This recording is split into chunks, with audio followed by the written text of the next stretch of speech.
conducting this meeting by teleconference and it is being recorded. The agenda for this meeting is on the city's website at www.santa-ana.org.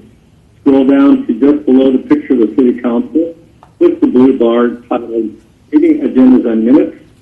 Once you access the agenda for this meeting, there are instructions to listen to the meeting and make a public comment.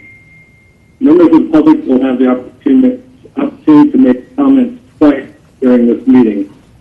The first opportunity for comments on agenda items will follow the roll call. The second opportunity for comments not related to agenda items will be near the end of the meeting.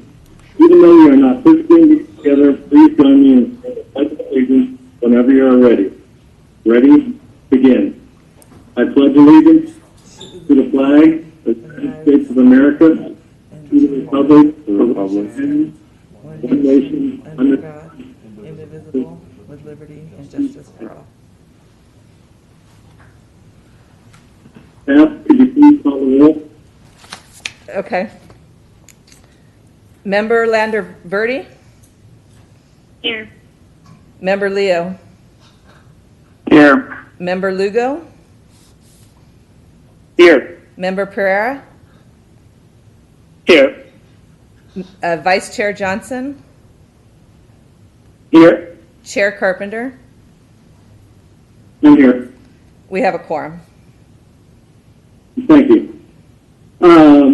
This is a time for public comment on agenda items.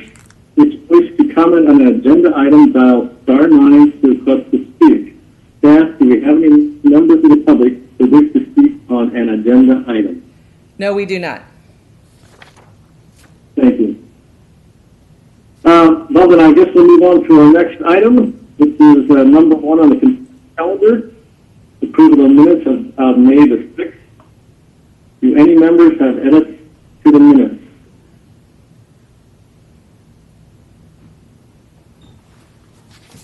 No. I'm sorry, go ahead.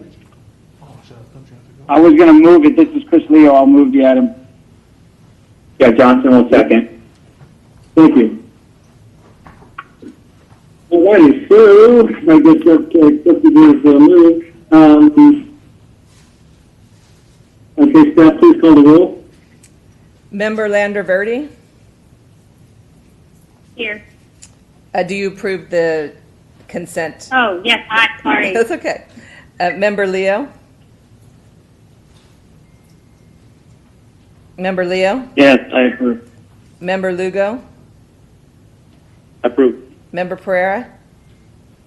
Approve. Vice Chair Johnson? Yes. Chair Carpenter? Yes. Motion passes. Thank you. Our next item is number 1 on the business calendar, a Measure X review update to staff. And I'll turn it over to the staff now for the review.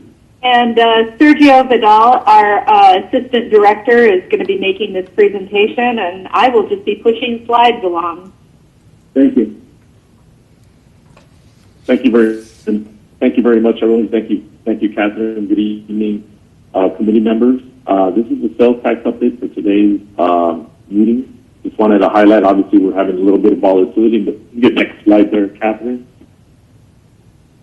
But hopefully we can get some information we're just obtaining from our sales tax consultant.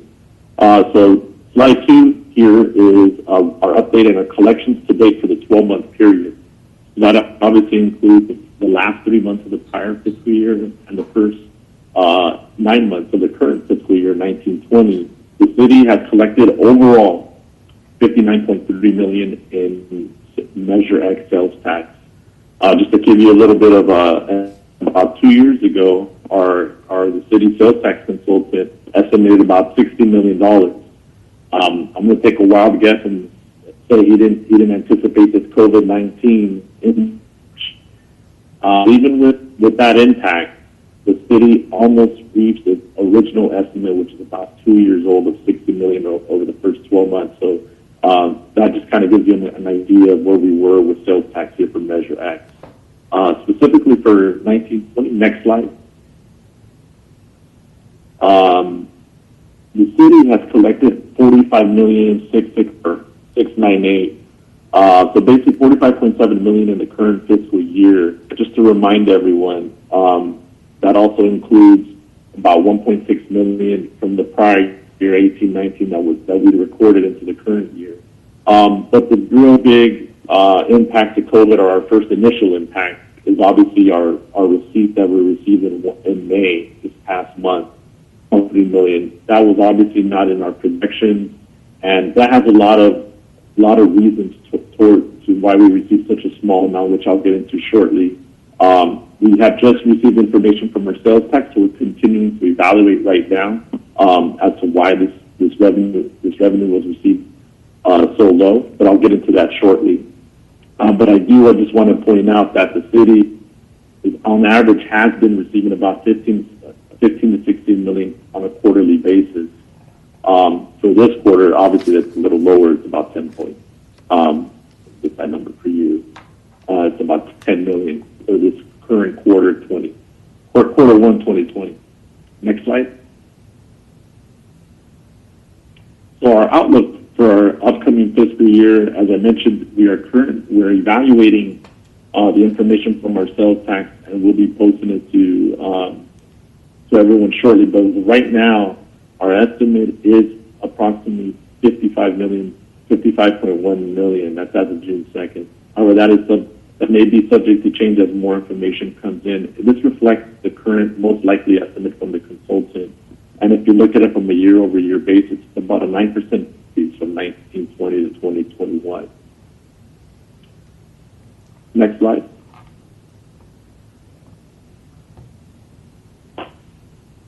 And just to kind of give everyone an update, the committee an update on what the information received from our CBTFA, or California Department of Tax.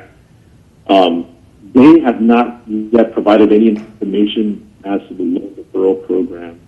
They're anticipating receiving that data in July. But what they can tell us right now is the information that the reason the city has received such a low amount in May is largely the result of the folks filing late. So that means they have 30 days to submit for their March return or their quarter one return. They submitted it after the deadline. So there's also some returns that just were not processed in time, maybe due to some staffing issues over at CBTFA. And also, they have noticed that a lot of businesses have filed an extension. Typically, the extension, they will be granted in July. And at this time, that is the pool that we're anticipating if they are seeking a deferral on any loans or a loan deferral program as a result of the governor's action to allowing businesses to spread out their payments, their taxes owed for over the next 12 months. They should be in that pot, assuming they're eligible. And just to remind everyone, businesses that owe $50,000 overall in taxes are eligible for that. Folks over that amount must pay either on an installment basis or seek some type of recourse with CDTFA. But I think in summary, right now, our upcoming payment the next couple of weeks, scheduled to come in 20th, 21st, we'll have more information as to who was late, and what is the amount that the city will be receiving, and who has filed for extensions as well. Just based on our initial analysis from our sales tax consultant, looking at the people who did not file but previously filed, they are fairly confident that we'll have a true-up amount from CDTFA as a result of filings, and also the unprocessed returns that CDTFA could just not file. That's also another impact as a result of why we received such a lower amount in May. Another point, well, is a couple questions come up is obviously the state is projecting about 17.5% decrease overall with its sales tax overall statewide. Specifically for the city, it's not an apples to apples comparison.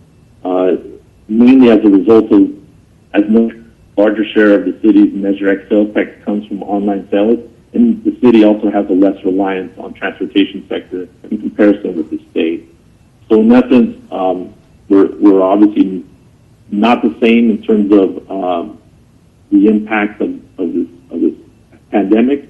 However, there is some similarities where obviously there's a lowering of business economic activity this time, but overall that's what we're looking at.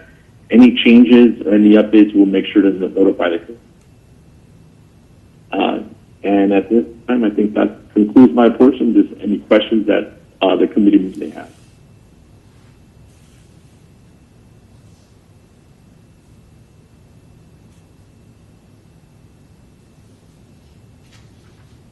All right. Well, thank you very much. Oh, Sergio, I have a question. This is Senator Johnson. Going to slide, let's see, I believe it's page 9 of 22. I'm sorry, 9 of 22. So that's where we have the 12 months of collection. So on this slide, we're comparing, we're saying fiscal year 18-19 is 13.6, and then fiscal 19-20 through May of 45, so a total of 59 million, and then we made the comparison to, hey, we're pretty darn close to the 60 million that we're projecting. Are we including 13 months in this chart here? Because fiscal 18-19 would be that would be April through June, so 3 months, and then fiscal 19-20 through May, that would be 10 months. So are we actually including 13 months in that 59.3? So what I have is the April through June. So or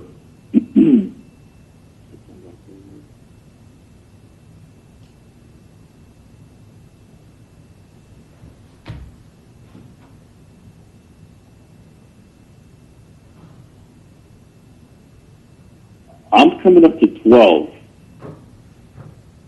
Yeah, the payment that we actually receive in May, Tim, is for March activity, the month of March.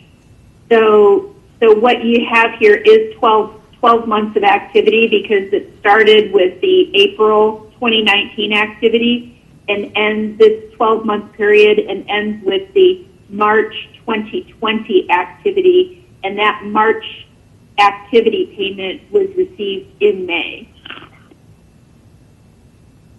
So in the 13.6 million in 18-19, how many months is that of cash collections? Is that two months, or is that? That's 3 months. That's three months. But as a reminder, you can see in the footnote there that more than 1.5 million of the money that was attributable to those 3 months was actually booked in 19-20. Because we only have a 60-day accrual period for governmental accounting standards. And so if you add that 1585 plus the 13636, you'll get, 15 and some change. That 15 million is what is attributable to April through June 2019 vendor activity.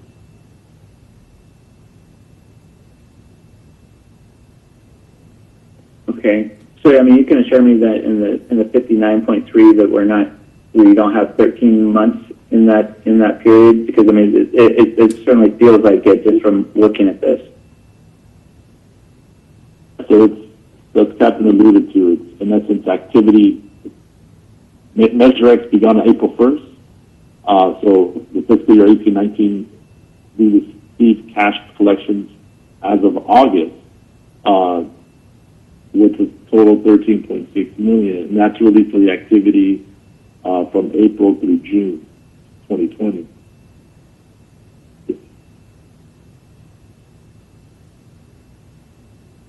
One, two, three, four, five, 6. Okay. Yeah. Thanks for bringing that up, Catherine. So 12 payments there. Yeah. Okay. That's your 12 payment. So it's a little confusing because in essence it's April March activity, but it's cash collections of June through May.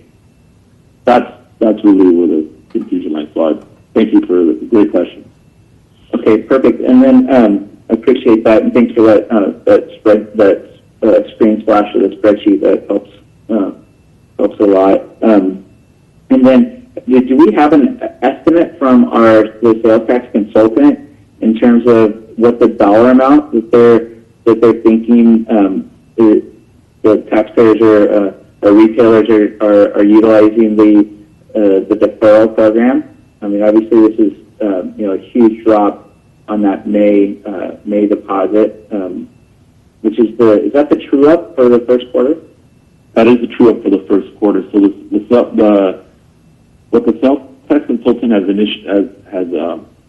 advised us is that there are folks who have requested an extension.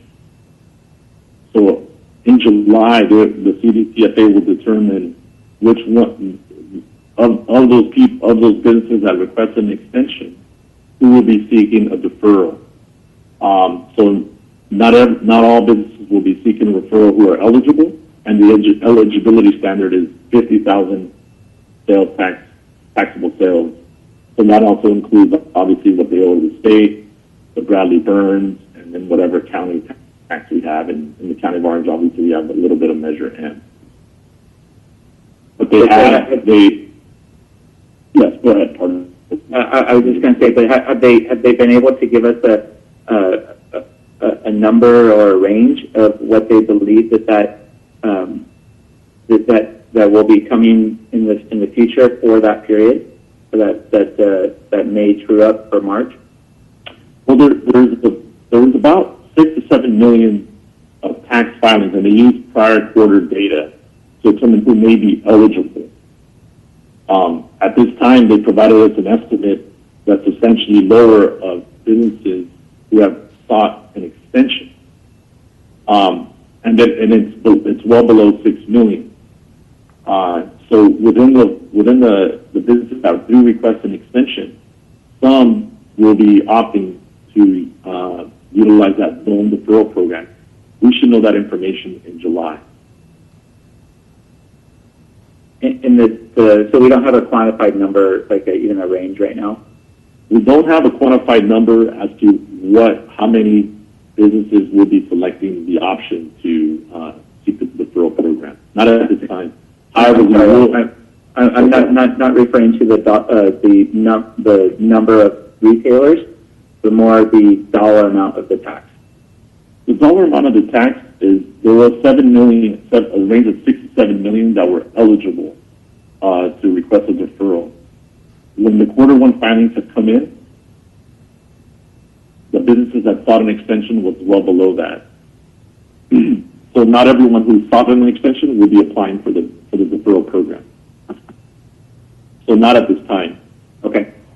And then those that will be seeking a deferral with our 60-day recognition period, are we going to be recognizing that deferral in next fiscal year, even though it's related to this fiscal year?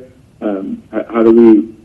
What's our accounting policy on something like that? And obviously, this doesn't happen every year, so.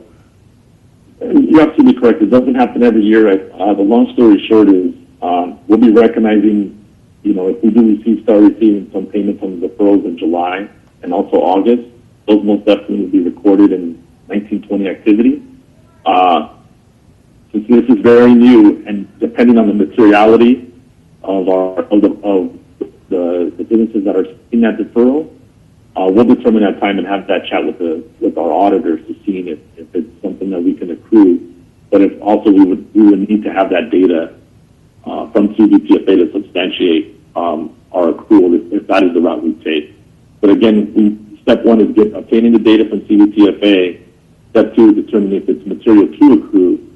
And then step three is having that discussion with the audit firm and making that collective decision.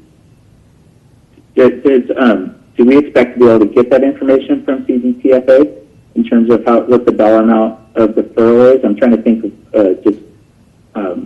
in my practice, what are we expecting to have to file for deferral of X amount, or are we just I'm not sure that we actually say what our deferral amount is on the application, but Well, we are anticipating to we're obtaining more data in July, if not August. So we don't close our books till October, at least submitting them to the audit firm, and they begin the audit process, so their year-end audit process. So we do anticipate within that time to determine if there is sufficient data and if it's material in order to have that discussion, if we will be accruing any loan deferral at that point in time. okay, fair enough. I think that's all my questions. I appreciate it, Sergio. Not a problem. Thank you very much. Do you have any other questions from the committee?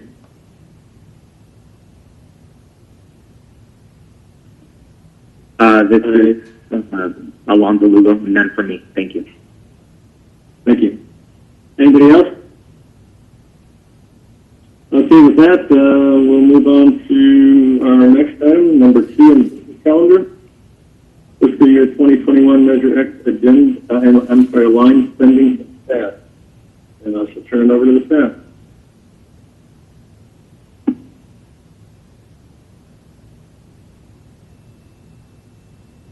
Thank you.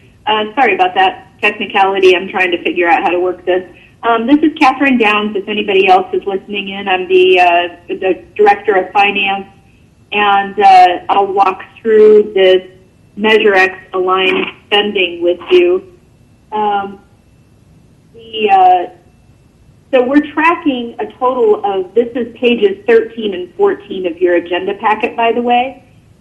We're tracking a total of $74.1 million of aligned spending for fiscal year 2021, even though obviously we don't expect to receive that much Measure X revenue. And I'll walk you through why and how we are tracking that. So we started tracking the revenue spending categories last year, and we totaled up about $62 million that we said, okay, in 1920, we're going to spend these on Measure X, $62 million on Measure X aligned categories. $57 million of that was for recurring costs, you might remember, and $5 million of it was for one-time costs. So when I started looking at how to track the 2021 Measure X spending, I took the 1920 recurring, because of course it's recurring, so that's my starting point, that $57 million. And then I added $16.8 million of new recurring costs, additional or increased recurring costs for those items in 2021. And we have one-time item of $100,000 for our Parks Master Plan. I reported out in the staff report that we had in the staff report to City Council on June 2nd, that we had $43.6 million of Measure X aligned spending, and there was probably some people scratching their heads wondering how I got to that. So one of the things we did, the committee was obviously very interested in tracking expenditures by category. So maintaining effective 911 response, retaining firefighters, police officers, etc. And so what I did was I took a subtotal after those items before the unrestricted purposes. So you'll see that about 2/3 of the way down the page on page 13 of your agenda packet. And it's also displayed on my screen here.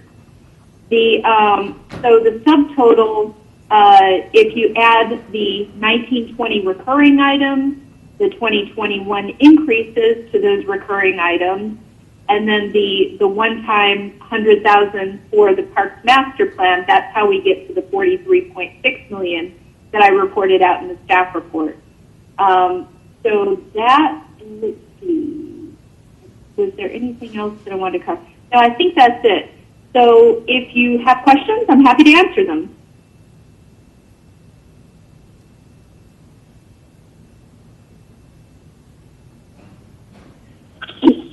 Catherine, this is Commissioner Leo. Could you give me just round numbers Measure X based upon the 57 million, because recurring the whole, that next recurring is additional. Could you give me percentage spent on public safety, percentage spent on homelessness, percentage spent on parks, just so I have an idea? Are we still tracking what we talked about several meetings ago? Public safety is running what, 65, 70% of the Measure X fund? Yeah, what I'm just trying to figure out is, so from a percentage standpoint, how the money's being allocated, that's all. Because I appreciate you aligning everything. I'm just trying to understand percentage-wise, if we started out with 60 and we really spent 57 on recurring items, how much is going where percentage-wise, so we have an idea as we enter the next batch of sales tax data next year? Sure, I can provide that. Do you want me to provide it on the fly, or do you want me to just email it to the committee later? I think if you email it to the committee later, I think that will be helpful as we go forward, as we try to figure out how we can even things out to make sure that we meet all the needs that the voters approved. Okay. Thank you.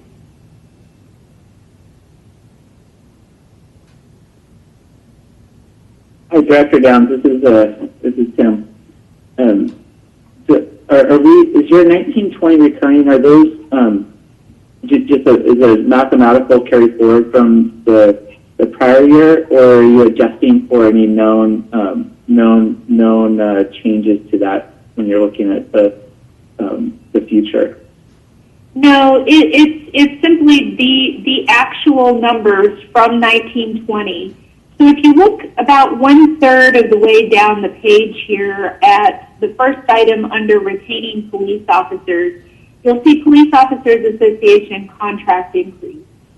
So that 12.5 million was what we had in the 1920 schedule, and the increasing cost of that, like the additional 4% that was negotiated for 2021, that's worth 3.9 million, and that's shown in the 2021 column. So that's how I get that extra amount. So I didn't add anything to the 1920 column. So if we had existing things that just continue to grow, I put it in the 2021 column.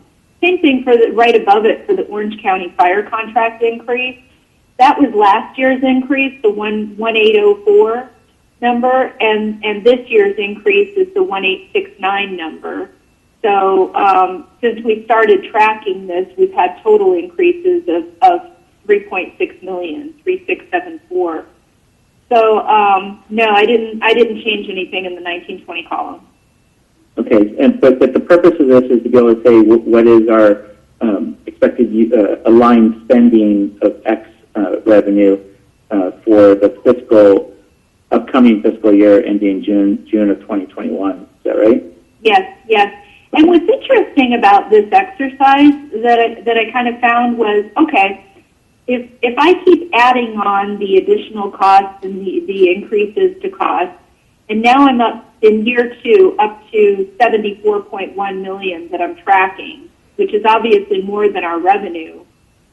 You know, at a certain point, and maybe it might just be next year, I don't know, that subtotal of the actual items that were the ballot language categories, not unrestricted general revenue purposes, which of course was still on the ballot, but the categories that everybody's interested in, I have a feeling that with cost increases, that subtotal may end up moving up to over 60 million, maybe next year, maybe not, but maybe the year after. But certainly at some point in time, I think that we should shift our reporting, and it may be confusing for the public. I think this would be confusing for the public, to be quite honest, but maybe we shift towards just reporting out those specific categories and not the unrestricted general revenue purpose. Does that make sense?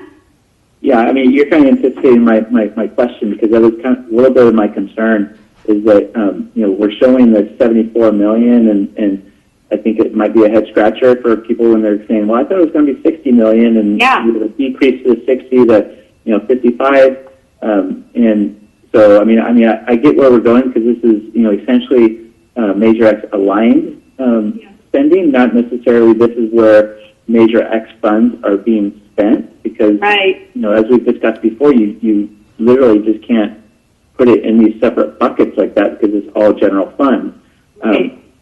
So yeah, I think we're. I see what we're doing mathematically, and it makes sense to me. But as we go along over the Major X period, that 74 million is going to, be well beyond the X revenue. I think it is going to be a head scratcher for the public to follow that. But I agree. At the same time, it also highlights, essentially a spending issue, or just a budget issue, in terms of when you keep layering on that recurring. So you take the 1920 recurring, the 2021 recurring, and then you layer it on to the next fiscal year, which some of these items you probably have a pretty good idea about what it's going to layer on top of, which is going to highlight our bigger issues coming up. But that's maybe beyond the scope of what we're discussing. But another question for you in terms of my I think, and I'll give you my issue, and then maybe the question. My issue is that we're just mathematically just rolling this forward with our 1920 recurring items, to where I feel like there's some items in here that are not necessarily, or should be adjusted going forward.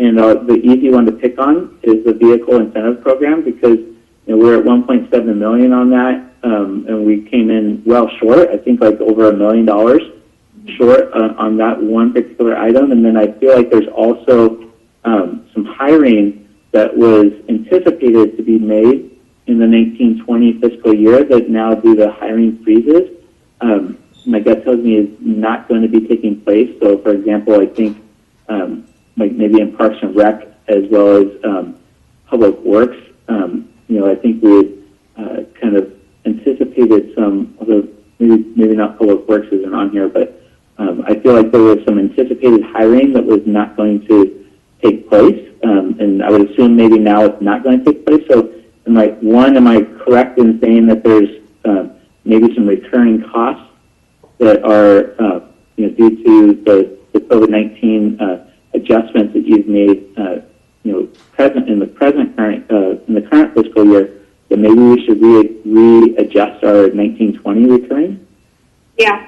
So first, for the vehicle incentive program, it's actually not on this schedule. And I know that you pointed that out before. And, really the reason that I had never... Catherine, it actually is on the schedule. It's on the sheet that you have up right now.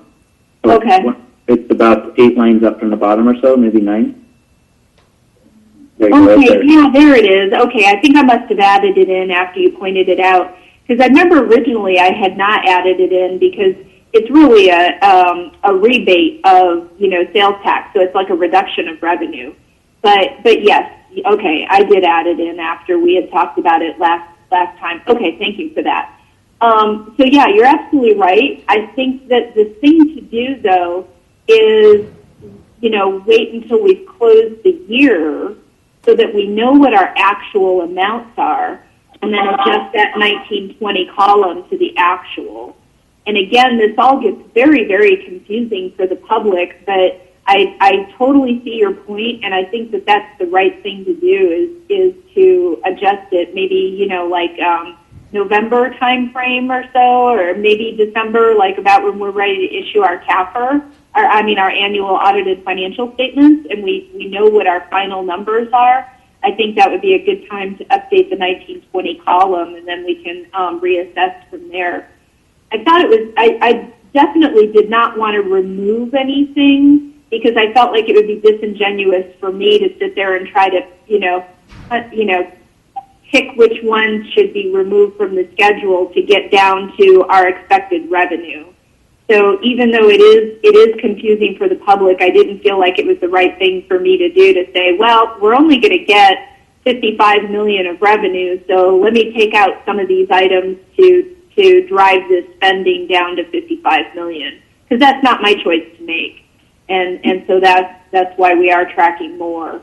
But those are all good comments, and thank you. And I think we probably will be looking at an update to this schedule. Just in a big picture, am I right in saying that there's some hiring that's expected to be able to happen in that 1920 recurring column? Like, for example, the Yes. inspectors, the 6 inspectors, supervisors. Yes. Okay. Yes, you're absolutely correct. The inspectors, also some of the general purpose full-time positions to the police department. There's a few items on here where they've probably gotten caught up in the hiring freeze. Right. Okay. The one that I remember from one of our meetings was, I believe it was Public Works that was having trouble hiring. Are they part of this schedule, or is that outside of the X alignment? Yeah, Public Works is on there. It's the Colt cleanup staffing, 2 maintenance workers and a sanitation inspector. Yeah. Okay, and then the code enforcement, I think, is actually, I'm seeing that, I think might be the other. Yeah, planning and building. Yeah, okay. Okay, but I appreciate you explaining the schedule, because it took me a little time to get my head around it, but I think especially since it's recurring items, I think that the adjustment that, like you suggest doing, and once you are able to close your fiscal year in June, is maybe add a column. And I know as accountants we love to just keep adding columns and just making more numbers on a sheet of paper here. But almost having, hey, these are our recurring item adjustments that are subtractions, just so we're able to kind of better track this. But I think that we have a challenge ahead of ourselves to where we can kind of align this schedule with the X revenue, which would be the goal. But like we talked about a year ago this time in our one of our first meetings, is that it's almost an impossible goal to reach. So I appreciate the way you did putting this together. It's a sound philosophy. So I appreciate it. And you know what? It is going to be important to update that 1920 column with the actuals, because that's right. We have to have an audit on it. Yeah, and Yep. it's nearly impossible. I mean, obviously the auditors do their agreed upon procedure to where, in my opinion, I'll maintain this, that it's not really giving the public what they probably were expecting, but it's the best that they can do. So. Right. Okay. Thank you. Any other questions from the committee?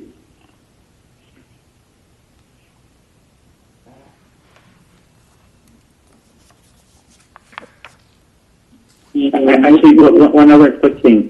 We don't have anything on fixing streets, which I know that we've talked about. That most of our the street type stuff is from grants and such. But would it especially with the M2 type audit, maintenance of levels of service and such? Are we literally having zero out of the? And again, this is just for Measure X aligned spending. But is it zero that would be really in that column? No. The general fund money spends, the general fund spends money on roadway maintenance, and that is part of our OCTA maintenance of effort requirements. But remember, this schedule started tracking new spending, and we had already been spending that amount from our general fund prior to Measure X being approved. So we weren't adding anything to our general fund budget. Perfect. All right. Thanks for that reminder.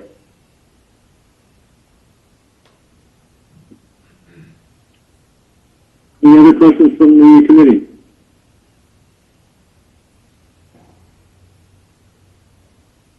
Okay, our next item is number 3 on the business calendar, 2021 budget update from staff.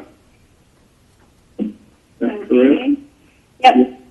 Page 15. Yeah, give me just a moment here to pull it up for you.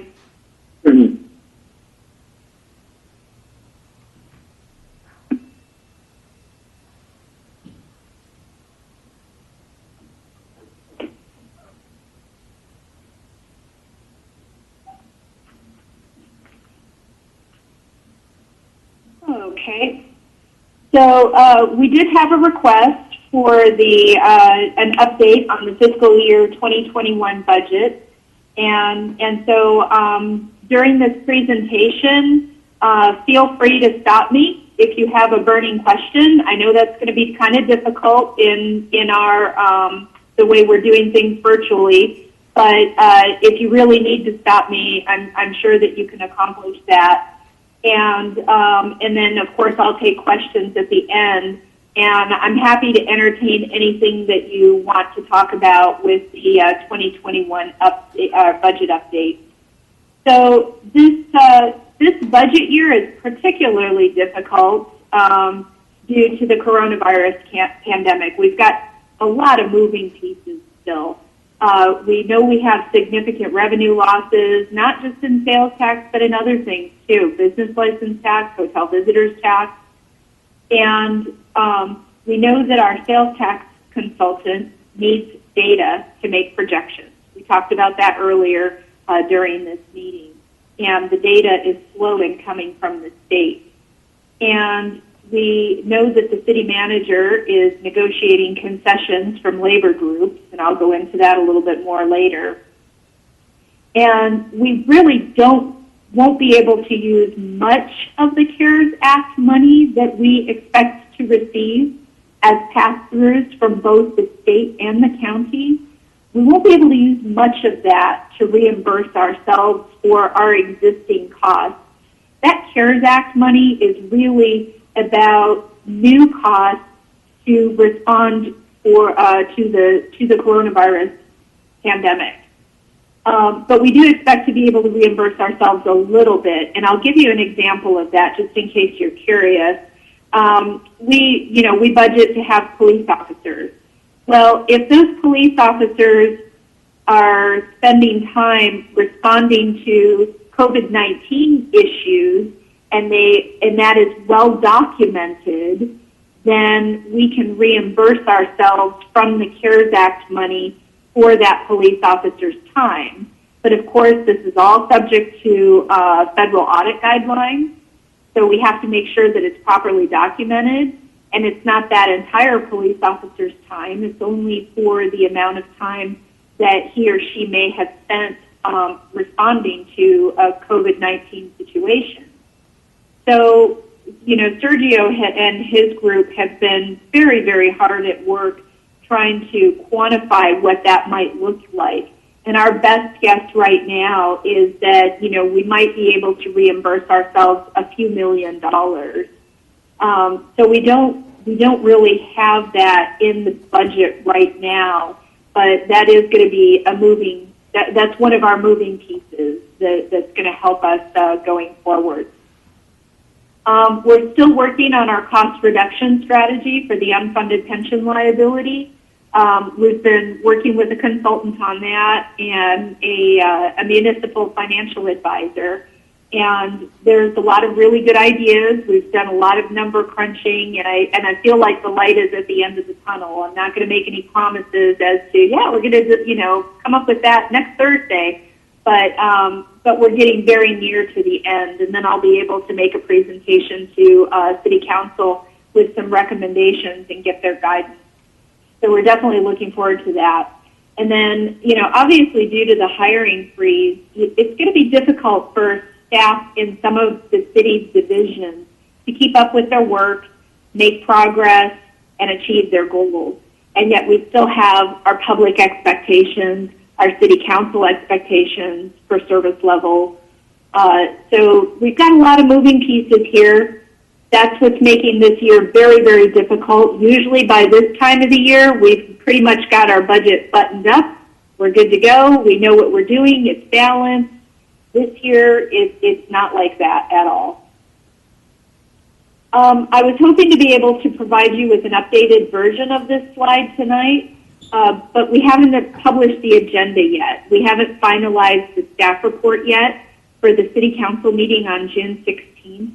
And I'm very hesitant to put anything out in public during this public meeting that has not been provided to the City Council first. But I did give you kind of a preview of what we're looking at. So I had, put in over on the side there that as of June 5th, we expect to update the proposed budget with the following assumptions: that we can use $3 million of the CARES Act money to reimburse ourselves for 1920 costs. That's what I was just talking about on the previous slide, which will result in a higher beginning fund balance. So at the top of this little summary here, you see that our beginning fund balance is expected to be $67,784, and so we would expect that to be about $3 million higher. We also expect the draft expenditures or the budgeted expenditures to be less because we're expecting labor concessions for fiscal year 2021. So if you add in the $3 million to our beginning balance and the labor concessions, right now we have a estimate in our proposed budget of $2.5 million of savings for labor concessions. Then where that's going to leave us on this slide here, if you just think about what that updated summary might look like, our operating reserve of 16.67% of revenue will be intact, and we'll have about $1 million in the economic uncertainty reserve, and that's pretty much it. Executive Director Downs, are you thinking you're sharing your slide deck right now? Yes. Okay, so I don't think your slide deck is being, at least I can't see it. I'm so sorry. Thank you. Thank you for pointing that out. Can you see it now? Yeah, please cover also we cannot see. There you go. Yes, thank you. Okay. All right. So we talked about the moving budget pieces, and then we talked about the general fund summary and what that might look like with the, I'll call it the June 16th version, which will be the proposed budget, leaving this operating reserve intact, 16.67% of revenue. So the number would be higher than this because 16.67% of revenue is actually $55.7 million.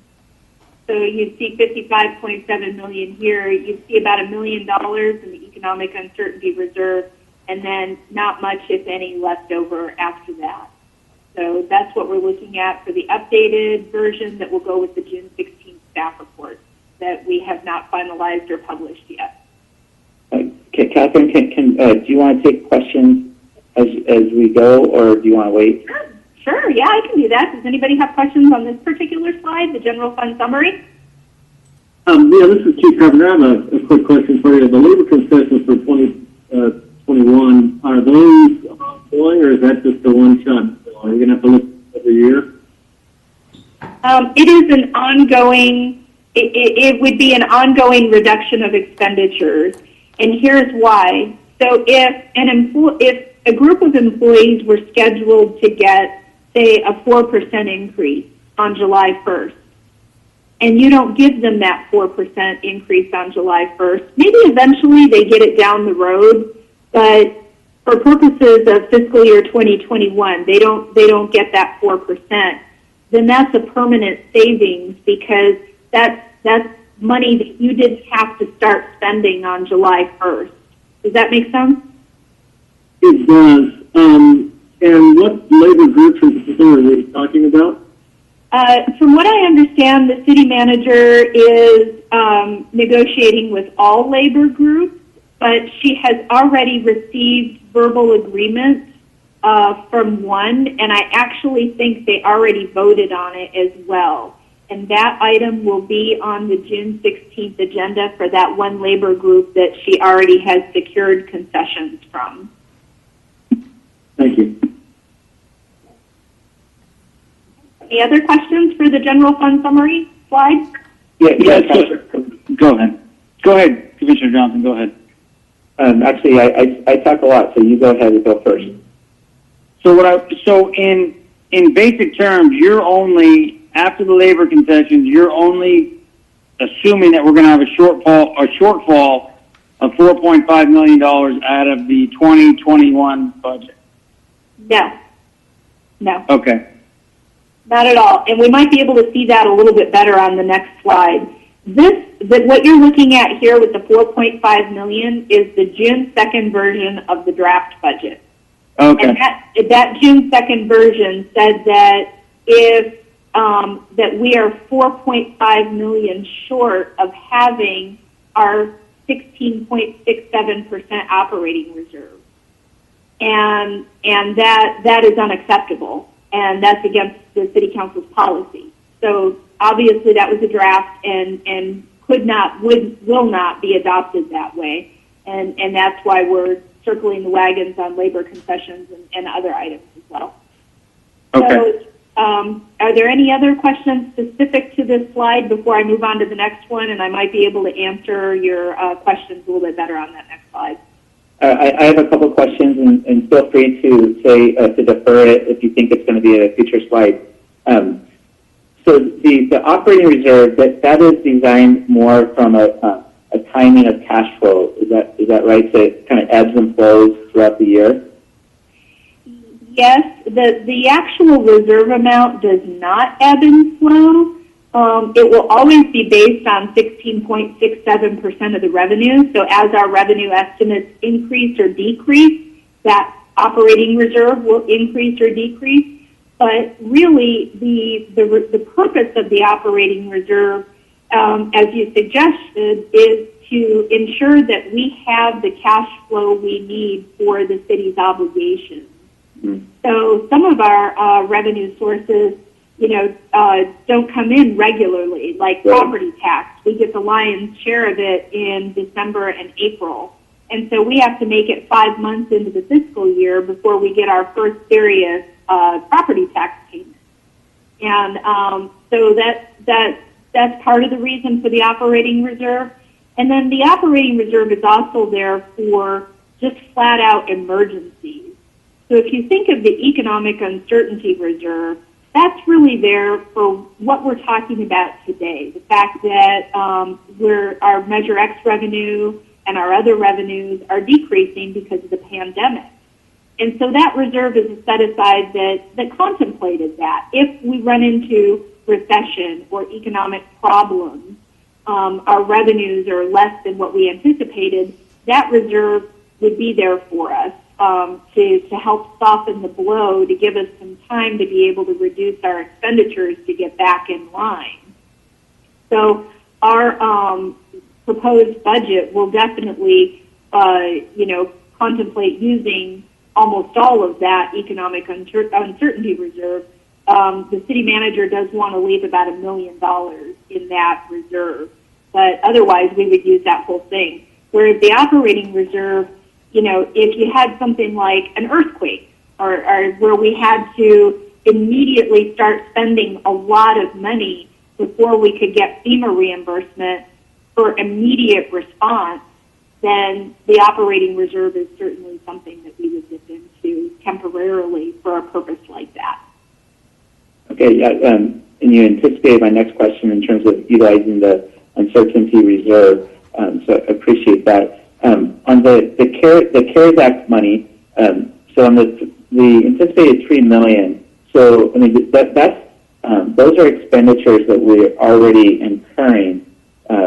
For example, a police officer that obviously they show up to work every day, they get paid under their current contract. But if we essentially just reassign that particular person to something that's related to the C-19 pandemic. And am I reading that right? That's what we're thinking, that we're going to be able to get reimbursed for that type of an item. Yes, you are absolutely correct. I understand the purpose for doing that. I would believe that that's not the intent of what the CARES Act would whether it's by the law or not, but you guys can determine that, but I don't think that was the intent of what CARES Act was for in terms of new spending on items associated with the pandemic. Oh, you're absolutely right. The original CARES Act, but the Department of help me out, Sergio. Is it the Department of Treasury? Department of Treasury. Yeah, Department of Treasury keeps issuing updated guidelines of what you can use CARES money for. And the most recent update that they gave us, I think it was just like May 28th or something like that. And the guidelines are becoming looser and looser. Okay. And that's what we're basing this on, is the latest version of those guidelines directly from the federal government. And I have no doubt you guys will stay on top of it. That's what you guys do. What is the total amount of CARES Act that we're kind of anticipating? I'm not referring to the the $3 million that we can kind of rejigger to qualify for. Right. But the total amount of CARES Act money that we might see coming in. Yeah. So the city didn't receive a direct allocation from the federal government, so we Right. have to rely on amounts passed through to us from the county and the state. And so the county allocation that we might receive, the latest that I heard from the city manager is that that's looking like 2.6 to 2.8 million potentially. The biggest piece would be coming from the state. So the governor's May version of the proposed budget for the state included a direct allocation to the city of Santa Ana for $28.79 million, $28,790,000. And that is still intact in the budget discussions going on at the state. And the every indicator and everybody that I've talked to, they fully expect that the state will adopt their budget by June 15th. So as far as I know, we've talked to the League of California Cities and several other sources, and everybody is expecting the budget to get adopted on time at the state level and with that Santa Ana allocation intact. Okay, yeah, and that's what I mean. I think it was around 30 million, so that jives with my recollection. Is that going to be included in general fund revenue? And where I'm coming at is that do we have a circular calculation here, meaning that okay, we get $30 million coming in. Do we, from our operating reserve policy, do we have to reserve 16 and 2/3% of that $30 million?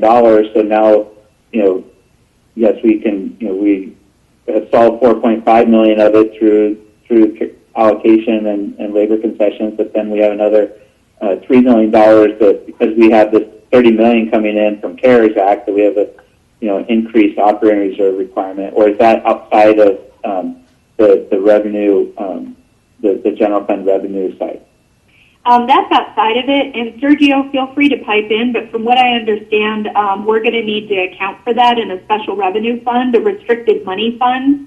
And so the way that reimbursement to the general fund would look is just literally a $3 million transfer, of course, well documented and well supported from that special revenue fund into the general fund. So it's not general fund revenue, it is restricted money. Okay, it's absolutely correct. I just want to make sure we weren't having running a circular calculation to where we're really only solving 85% of the problem because of the reserve policy. But I appreciate it. That's it for me. Okay. All right. So the next slide, hopefully. Catherine, I had two questions. Sure. One statement and one question. The first statement is, just so you know, I'm kind of in the same boat at UCI Health. We have some internal folks, and I'll share this with my fellow commissioners. Don't count on the FEMA money anytime soon.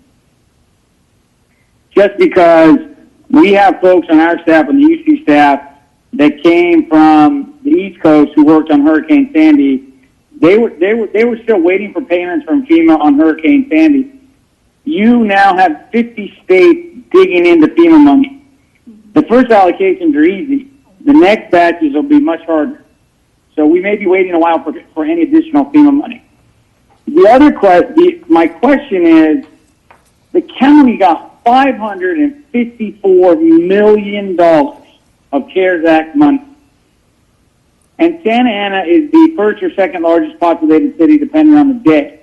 And all we're getting from the county is $2.5 million. Yes. Originally, our early estimate was 2.5. The latest that I've heard is maybe 2.6 to 2.8. And yeah, they've got different plans for the money. Well, my question becomes is, what has the county told cities that they're spending? If I do the math out, we're the second largest city. Let's say Anaheim gets the same amount. The other cities are much smaller. Let's say $30 million of that. What are they doing with $520 million? When the county is covered, there's only county islands, and then there are cities. I'm scratching my head trying to figure out what they're doing with $520 million. It should be allocated to cities who have had major expenses on many different things. And I really don't think I'm the right person to answer that question. Okay. I understand your frustration and I share your sentiment, and I don't think that I'm the right person to answer. Okay. And then just on your FEMA comments, thank you for that. And we do not have any FEMA revenues built into our budget because we're not counting on it either. So. Okay. Okay, so let me move on to the next slide here. This kind of speaks to the previous question about the recurring revenue and expenditures. You might remember that our transfers out are primarily for debt service and the set aside for the cannabis tax, the 2/3 that for use and enforcement.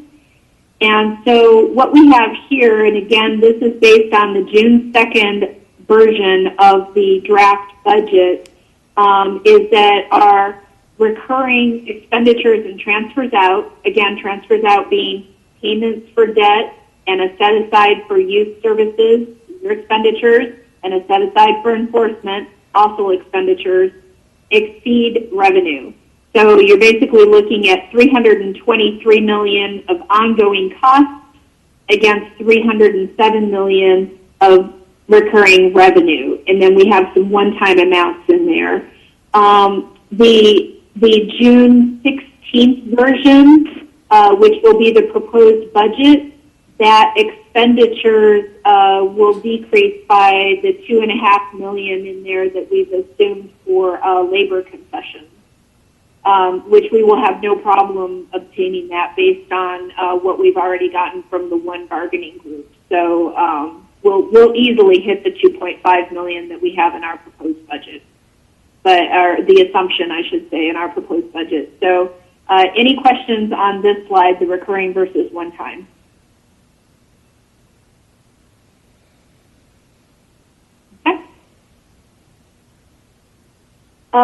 This is a reminder about the basic assumptions in our 10-year outlook, and these assumptions are applied to years 2 through 10 of the model, or the 10-year outlook. Year 1 is the proposed budget, the draft budget or the proposed budget. So we make some assumptions about our costs and our revenues continuing to go up. We also have an assumption that our property tax revenue is going to take a hit in the following fiscal year 21-22, which would be year 2 of the 10-year outlook. And then the Measure X rate decreases from the 1.5% to 1% in 2029. And the vehicle incentive program, as it currently exists, expires in 2024. We've removed our one-time items from the budget for future years, being years 2 through 10 of the outlook. And then we've placed in there our increasing pension contributions based on information that we get from CalPERS. CalPERS supplied us, this is something that they just started doing this last year, they supplied us with a tool that we can use to plug in assumptions and see the impact on our future contributions. And so CalPERS instructed cities, if you want to use this tool based on these recent losses, investment losses from CalPERS due to the coronavirus pandemic, that you would plug in an expected current year zero investment return. So that's what we did on the model, and so the future contributions are based on that. I will say, though, that we just got an email today from CalPERS that said that their fiscal year-to-date returns are now approximately 6.5% with 3 weeks to go in the fiscal year. So at the time that we were given this instruction from CalPERS, they were saying use an expected 0% investment return for 1920. And based on today's email, they're up to 6.5%. And we have 3 weeks to go in the fiscal year. So it looks really good. Hopefully, if nothing happens, knock on wood, in the next 20 days to CalPERS investment portfolio, we're going to do a little bit better than the 0% investment return. And then, of course, the last assumption, the retirement of that police facility that in 2024. So with those assumptions, this is what the 10-year outlook looks like. This was published in the June 2nd staff report to City Council, and it's based on the June 2nd version of the draft budget. Of course, this will be updated. You can expect that $323.4 million that begins the red line for expenditures and transfers out will be reduced by $2.5 million. So the gap is not entirely closed, and we are using our accumulated fund balance in excess of the operating reserve to close that gap for 2021. We're going to need to find other solutions for years 2 through 10 in order to close that gap. So as a reminder, this is just a tool that we use to basically plug in the current structure, apply some assumptions, and just see what it looks like going out. It doesn't mean that this is what's going to happen, because each year the City Council is going to take action to make sure that we preserve our reserve for their policy, and we keep that budget closer to being in balance. So, any questions on this slide? Hi, this is Committee Member Pereira. The police facility that you were referring to was, is that the city jail? Yes. Yeah, the administration building and the jail. Okay, and remind me again in terms of how much is the city paying towards the debt each year? Sergio, can you pull that number out of your head? Yes. It's approximately $4 million, but I can get a confirmation shortly. $4 million, and that is separate from the operating cost of the facility, right? Because one is the debt, and the other one is the staff cost as well. I'm sorry, Carlos. Can you repeat your question? Sorry. And then that's separate. The $4 million is the debt, but there's also cost towards operating the facility as well, right? How much is that estimation? Oh yeah. Let's see. Give me 1 second. I can get that for 1920. But I can tell you for 1819 shortly.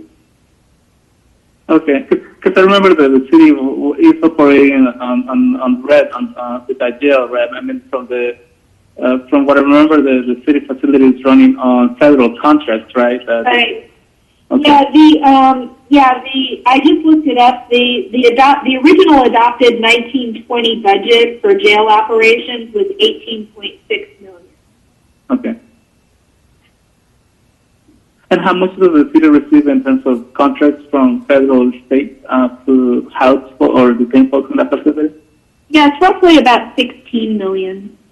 Okay. So we're technically in the red in about $2 million, right? In addition to the facility? That's correct. In addition to the debt payment, yes. So we're talking about $6 million that the city deficit pretty much to have related to the cost of the facility. That may be about right. Let me check something real quick before I say for sure. Hang on.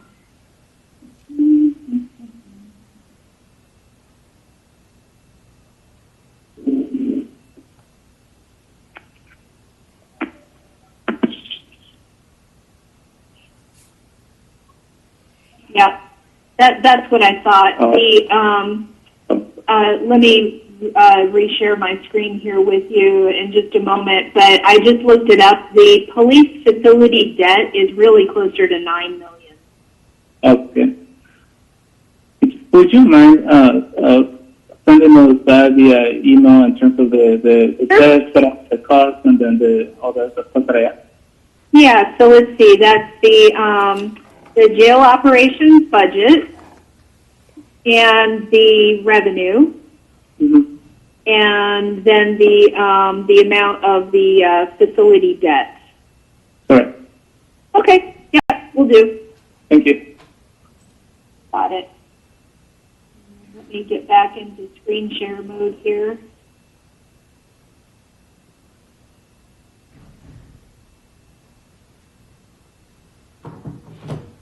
Okay. Does anybody else have any questions on this particular slide? Yeah, Executive Director Downs, this is Tim Johnson again. One, I think you think you're sharing, but you're not right now, at least on my end. Oh, I'm so sorry. I did it again. Not a big deal. Thank you. In terms of, if you can you go up one slide to your assumptions? Yeah. So on here, obviously this is just projection, just to, we know that none of this is going to come, the only thing we know for certain is that the 10-year outlook will be different. Yeah. So are we, on your expenditure items, so when you're saying in that first bullet, expenditures will be increasing by CPI, those are just for items that are not known increases. So for example, if you have a labor contract that is in place, then you're not increasing that by CPI. You're using the actual contract. Is that right?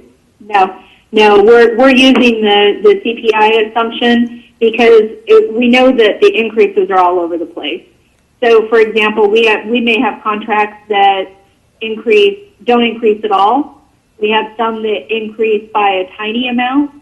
We have some that we have labor agreements that increase more, like the Police Officers Association labor agreement was originally negotiated to have a 4% wage increase for 2021, which is obviously more than if we look back a year at the CPI assumption that I would have used for that. We know that our Orange County fire contract can increase by 4.5%. So we could get very, very scientific with a very, very detailed model, but that doesn't really help us because, like you said, we know for sure that it won't be that. And so we just use the CPI as an average for everything, knowing full well that some of our expenditures increase at less than that rate and some expenditures increase at more than that rate. Okay. Okay, fair enough. I mean, I'm not sure if especially with such a large portion of our general fund budget in certain buckets, I would hope that we could get a little bit more granular. But again, I mean, it's I think the bigger picture is the trend line of, hey, there's a systemic problem here, as opposed to what the exact dollar amount is. So yeah, and then another thing too that we don't do in modeling in government is make assumptions about future labor. So it's much better to stay with the CPI because, for example, the POA contract, it expires June of 2021. So I have my 2021 number, and I'm looking at a 10-year outlook for years 2 through 10. When that POA contract expires in June of 2021, what am I supposed to put in my model for year 2 on POA? I'm not going to make any assumptions about what they may or may not be able to negotiate with the city council. So that's also part of the reason that we don't do that. But I understand your comment, and it's a fair comment. So I will take that into consideration in the future. And then in terms of the, I think it's the fifth bullet point down, so the removal of one-time items in future years. So are those would be items that have been removed from our our current year, June 2020. Right. So if you look back at this slide here, the recurring versus one-time, and you'll see over in the one-time column that we've got expenditures of $3.9 million and transfers out of $1.1 million. That for the future years 2 through 10 of the model, I removed that $5 million. Okay. Does that make sense? Yeah, it does. It just makes it a little, I think residents at some point want, because a lot of those one-time items are quality of life type issues or service expenditures. So I just wanted to make sure I'm understanding the concept here. And then in terms of, I think you had referenced a $2.5 million labor concession from one of our larger labor groups, which I assume that you don't want to expand anymore on that. But am I hearing you right in that? And that will be, I'm assuming that's a closed session item on Tuesday. But did I hear you right on that? Yeah, it's actually an open session item on Tuesday. And yes, you heard me right. We have $2.5 million as an assumption in our proposed budget that we will obtain $2.5 million of labor concessions. We have already obtained the lion's share of that, nearly all of it, with just the first labor group. And that first labor group will be on Tuesday's agenda. The city manager also expects to obtain concessions from other labor groups as well. They won't be as significant as that first one, but my point is that with the first one plus what she expects to obtain from the other ones, we will be well past the $2.5 million assumption that we have baked into the budget. So you already have 2.5 on what you're showing us right now included in for labor concessions, or is that that's part of the June 16th version, the proposed budget. 16th. Got it. Okay, but we're not looking at that one yet. I'm sorry. Was that a no? No. Okay. What you have here on this 10-year model is the June 2nd version. Got it. Okay. Yeah. Okay. Perfect. Well, I think that that helps me understand it. Again, I just would reiterate that keep please shining a light on this. Yeah. Because anyone that who's in business would look at this and say, "Wow, this is a great trend. Our revenue is growing greater than our expenditures," until they look at what the colors mean, and it's the exact opposite of what anyone would expect. So you have a difficult job ahead of you. I think my biggest takeaway from this is that I'm glad that labor is willing to share in the pain of which everyone is suffering right now. I'm glad to hear that. Catherine, one additional question. When Carlos asked questions about the jail and the administration building, if I remember correctly, and this is going back a few years, the actual debt on it is not just the jail and the admin building, but it's also the parking structure. If I'm not mistaken, it was one package. So that the debt service covers all of it, and the parking structure makes the revenue when we use the Santa Ana Eddie West Field. When we use that generates revenue. So that was the generating revenue piece, if I'm not mistaken. Sergio, can you speak to that a little bit more? Yes, committee member, you're correct almost to the point. There is a component that the city refunded its debt, that was way back in 1994. But the other component is actually our addition to City Hall, which is, we call it the Ross Annex, over on Ross Street, on the Ross side of the street. And that's combined with the refunding of the original debt, which was in 1994. I believe, committee member, you're referring to the appellate another debt, which is an appellate court, which is for that county structure. Right. So basically, when we refied, it covered jail, police admin building, parking structure, Ross Annex, and appellate court parking. I think that's what it Not the parking. The building Yes, itself. To clarify, yes, it's the police admin debt, the police administration building, the jail, and the Ross Annex building, or the addition to City Hall. I got you. Okay, so that's all wrapped into that. That's all wrapped into that $4 million payment a year that'll get paid off in 2024. Yes, $4 million is from the original debt, and the balance is a portion is the police administration building and the jail, along with the City Hall addition with the Ross Annex and that. Okay, thank you. But we'll try to put it in plain English in terms of what are the components of that. Thank you. You're welcome. Okay. Yeah, this is, Sorry, go ahead.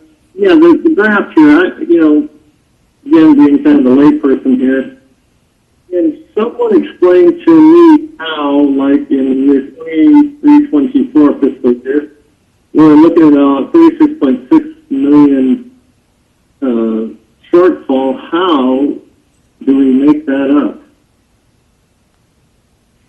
Well, that's a good question, and that is really going to be ultimately up to the city council. But here are some thoughts.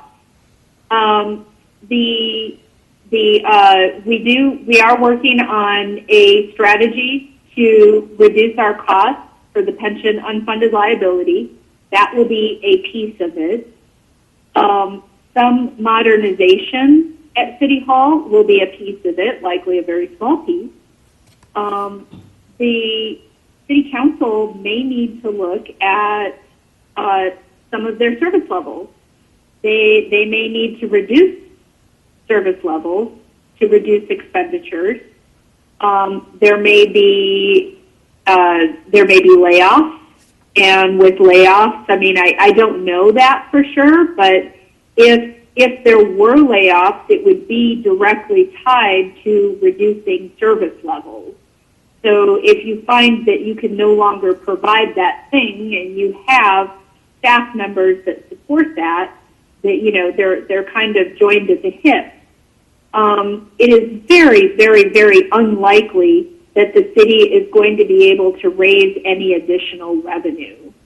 The only thing that we can hope for on the revenue side of this 10-year outlook is that we have a faster recovery than what I've assumed in here. So after our last recession, the Great Recession, we had a long slog back to recovery for the, some of our tax losses at that time. And I know that when the pandemic first hit, everybody was very hopeful that we were going to have a deep V recovery, meaning that, okay, our economy is going to take this huge hit, and then we're immediately going to come right back to normal shortly thereafter, referred to as a deep V recovery. I don't believe that now that we've been in this with the pandemic and recession longer, and we have more data, I do not believe that we are going to have a deep V recovery.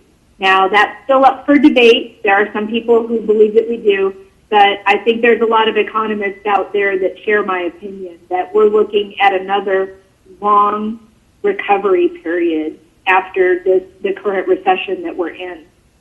And so we can hope that revenues recover a little bit faster than what's displayed in this graph here. But I think it's going to be, there is no one silver bullet to solve this problem.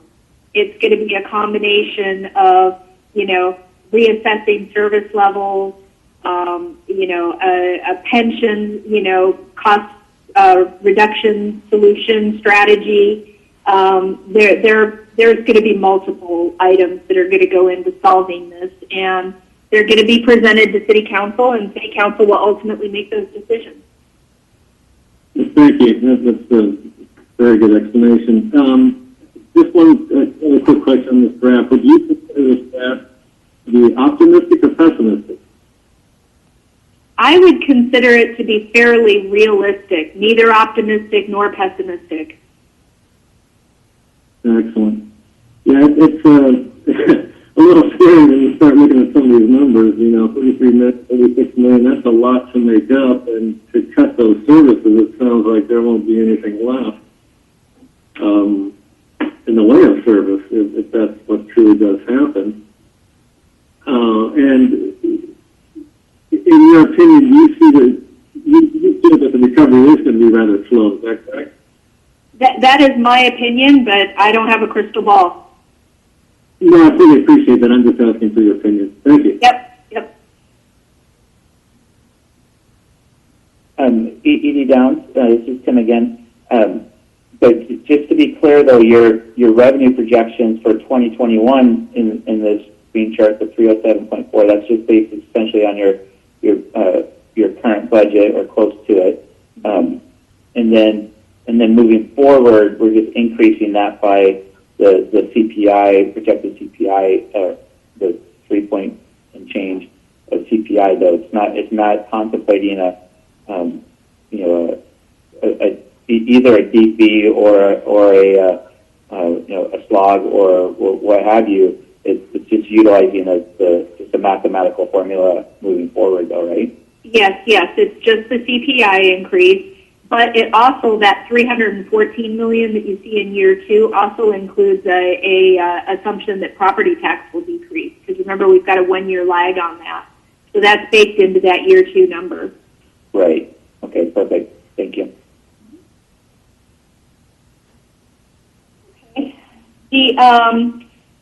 Some of you may be curious about our process for labor concessions, so I'll just go over this quickly. We do have approximately 1,500 employees. Roughly 1,100 of them are full-time. We have a budgeted, org chart that's I think 1,178 full-time employees, but we do have some vacancies, and that's part of where we're getting our vacancy savings from. So right now, the current mix is somewhere around 1,100 full-time and 400 part-time employees. Any changes to compensation or working conditions requires negotiation. So if you say to your labor groups, your employees, well, we're falling on hard times and we're going to have to reduce everybody's salary by 5%. That requires negotiation with the labor group. A labor group agreement, we refer to it as a memorandum of understanding, or MOU. You'll hear that bandied about a lot, especially Tuesday night when there's discussion of one of the labor groups. So the city's labor group, or the city's MOUs are still in effect. As I mentioned earlier, the Police Officers Association MOU expires June 2021 and the others expire June 2022. So typically, under normal circumstances, negotiations don't really occur until the MOU is near the end of its term. But because of our revenue losses, that warrants the city manager seeking concessions from the labor group. And so what happens is, she approached the first labor group that I'm talking about that will be on the June 16th agenda. She approached that group and she said, well, we've got all these budget problems. I need concessions. And so those were negotiated, and the leadership for that group had to go back and get a vote of their members. Do you agree to this? This is what we're looking at for concessions. And then they vote and ratify it. And then once they ratify it, then it goes to the city council for approval. So from what I understand, that vote has already been taken for that first labor group. And so the June 16th agenda will include that last bit of that last bullet item there, which is the city council approving the change. So that change to the MOU is referred to as a letter of understanding or a side letter. It's basically like an amendment to the MOU, if you will. So that's the process. Does anybody have any questions on the process? I don't have a question on the process, but I do have a quick question. Of the 1,500 employees, how many are miscellaneous and how many are food? Let's see.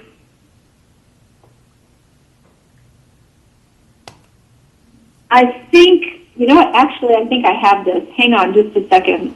Sorry. It's just nice to be able to answer your questions right away, and since I have the benefit of my computer right here. Thank you.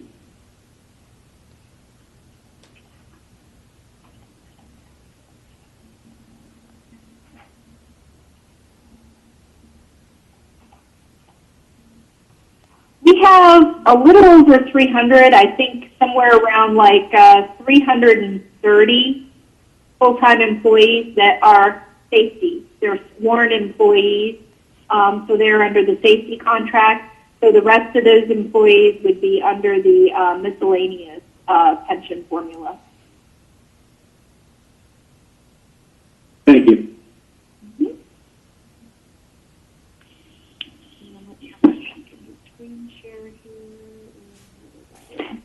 Catherine, can I ask a question? Because I know we have the same issues that you do we have the same issues at UCI. And the issue is this: as you go through these labor concession agreements, and you get to the point where you got to actually cut, are the labor contracts at the city structured similarly, where you last in, first out? So basically, your more expensive employees that have been there 20 years plus, right? They're like the last ones to be let go, and the younger ones who are raising a family in the city, they're the first ones to go. Is that how the labor contracts are set up in Santa Ana as well? That can happen, yes. The labor contracts are basically set up that if you did have to start eliminating positions and laying people off, that you would be laying off those with the least amount of seniority. So very similar to what you're talking about. Okay. And then besides your vacancy savings, have you already furloughed part-timers? We have already laid off 178 part-timers, and we haven't done any furloughs yet. Well, there's a couple different ways that you could define a furlough. Right. So the traditional way that we refer to furlough is like what you saw at the state level a few years back when they ran into budgetary problems, where they said, okay, instead of working 10 days every 2 weeks, you only work 9 days every 2 weeks, and you're basically taking a 10% pay cut, but you're also not working 10% of the time too. So it's like furloughing every other Friday or something like that. So that's usually how the form of furloughs take. Yeah. Well, I guess I go back to my frustration earlier, and kudos to the city for moving quickly, because as we get closer to the budget day, it's a really tough slog. But I will tell you that, once again, the county, who is a resident in our city, the County Hall of Administration, they have not furloughed, they have not eliminated double dippers, and they have not closed vacant positions as of yet.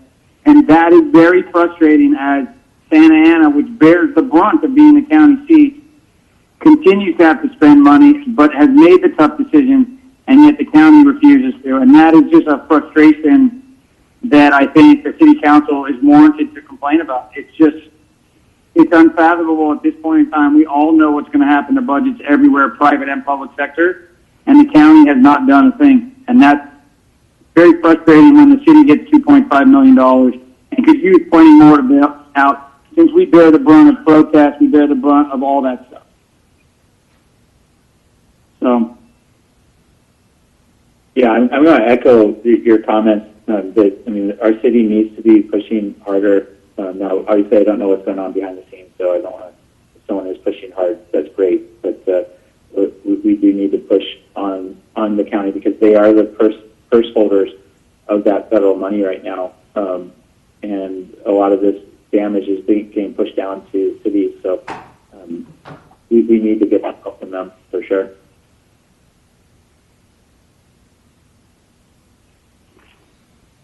This is Keith Carpenter again. Real quick question. Of the 178 part-time laid off, is that reflected in the 400, or is the 400 is what we actually have correct right now, correct? I think the 400 is what we have right now. Thank you. Okay. This committee was very interested in the police department's goals. We did prepare a new 5-year strategic plan, which is going to be in front of the council for adoption also on Tuesday. And these are the police department goals that were listed in that 5-year strategic plan. So I remember that you were specifically interested in response time, so you can see what the goal is here. And the other thing that I wanted to, if there's, maybe there's specific questions on the police department goals, which I'm not sure I'm going to be able to answer, but I do have a couple more comments, and then that'll be the end of my comments for the presentation. But go ahead. Are there any questions on the police department goals? Am I correct in reading the chart that says police youth programs, the number of youth they helped was 81? Is that correct? Yes. That is my understanding, is that's their estimate for the 1920 actual. And do we have a cost associated with those 81 individuals? No, I don't, but I can try to dig that out for you if you would like. Would you like me to do that? Yes, ma'am. I greatly appreciate that. Okay.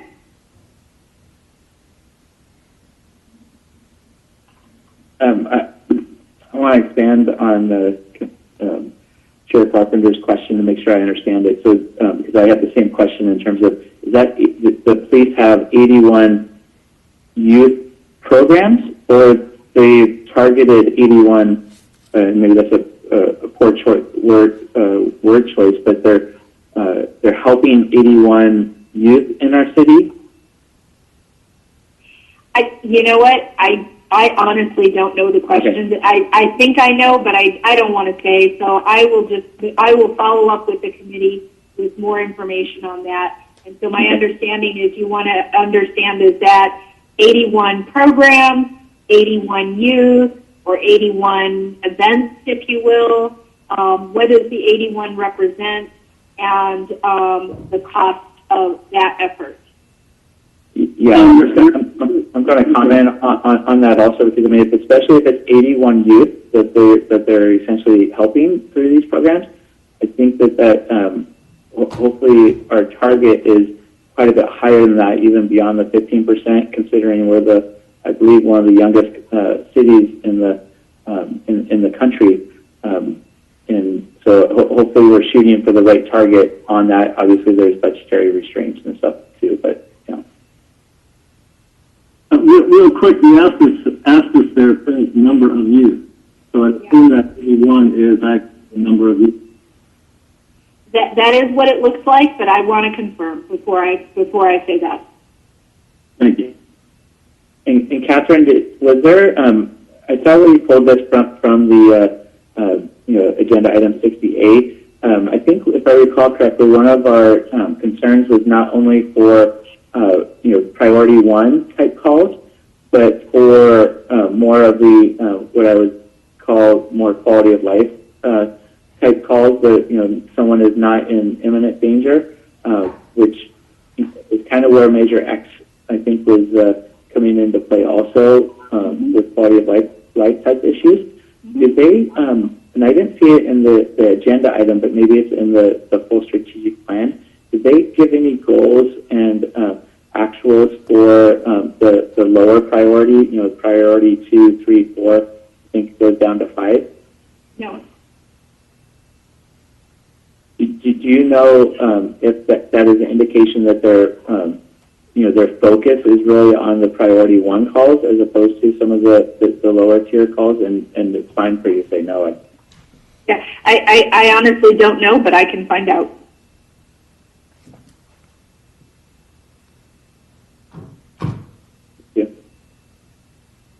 Yeah, this is Chair Carpenter again. Community engagement meetings, is that like the local neighborhood where the officers show up, or is this something entirely different? I believe that it is the ones where the officers show up, but I can confirm. I would appreciate that, because typically the ones that show up at our meetings, that's on their regular shift, which is a great thing. Thank you. Okay.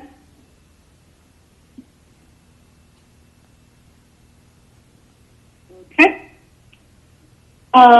So the last comment that I wanted to make, I know that you were all disappointed that you were not part of the 1920 budget process because the committee was formed. Committee had its first meeting after the budget was pretty much buttoned up. Actually, I think it was right after it was adopted. And you had a desire to make some recommendations to the city council for this budget process, which you did. We did deliver your full report and your summary to the city council. The city council did not request a presentation, and that's why you haven't had one thus far. However, just within the last couple of days, we've received a request from the mayor pro tem to have the Chair Carpenter, come and make a presentation to the city council on Tuesday night. So, Chair, I don't want to put you on the spot. We can work out logistics later, but I'll find out from you if you're available to do that. And then if you are not available to do that, then the logical selection would be for the vice chair to make a presentation in your stead if you are not available Tuesday night. So that request has been made, and so we do expect for one of you, hopefully the chair or the vice chair, to be able to make that presentation on Tuesday night, and we can work out the logistics after this meeting.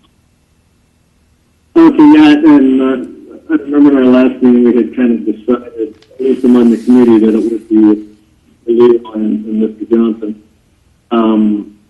So I don't know if we can go with that or not, but again, we can discuss it offline if you care to. Yes.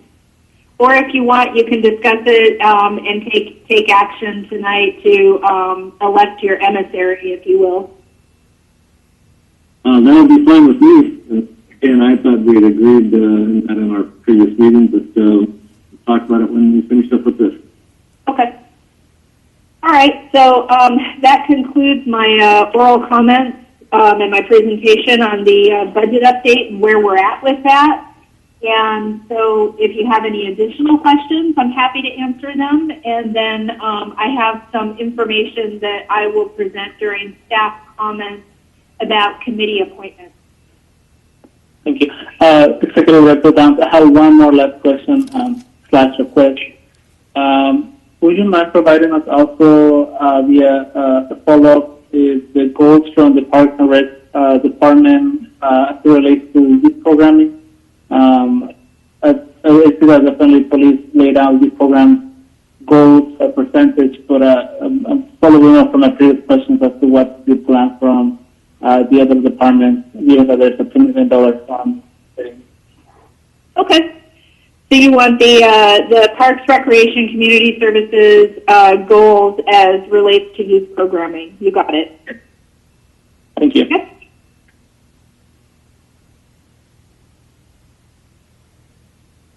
Executive Director Downs, this is Tim again. Although I talk enough so you probably recognize my voice, I'm sure. Thank you very much for this presentation. I really appreciate it. One of the things that I was trying to find it in front of me, and I don't have it, so I know I'm going to get it wrong. But hopefully the concept comes across. But in terms of we kind of have a couple of different sections of the budget. And one of those budgets, one of those sections would be the CIP type, essentially construction works to be done in the future. And it seems like just from talking with people that folks get very excited when they have a street being redone or a project actually getting completed.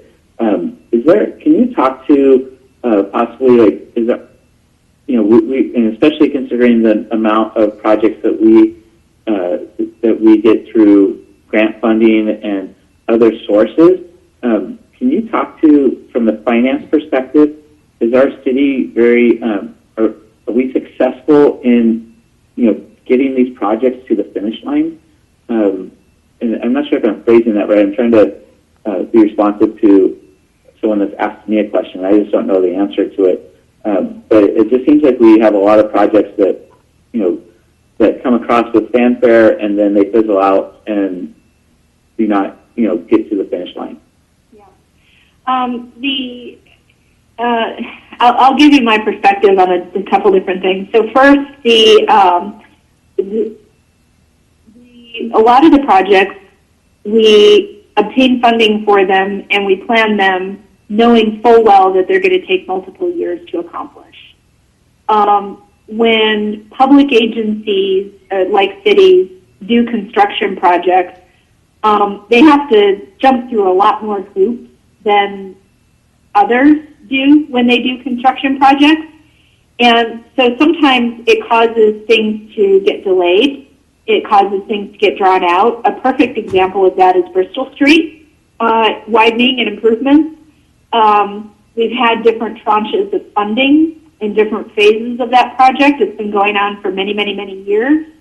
And, sometimes there's holdups that are a little bit out of the city's control. Like we, at some point in time, we had purchased a bunch of properties to assist with to enable the widening. And then, now we have, we need to sell some of those properties to take care of some of the funding for the project. And, it's a process to go through to sell some of those properties. So there's all kinds of, project by project by project, weird, I'll call it weird things that happen, weird from my perspective as a finance person, that cause things to be delayed longer than what the public or the city council would like. That's not the case with all projects, though. That's the case with just some. And not all projects are multi-year projects. There are projects that are just single-year projects. The other thing that we have going on is that there's been, a little bit of a turnover of leadership in the Public Works Agency.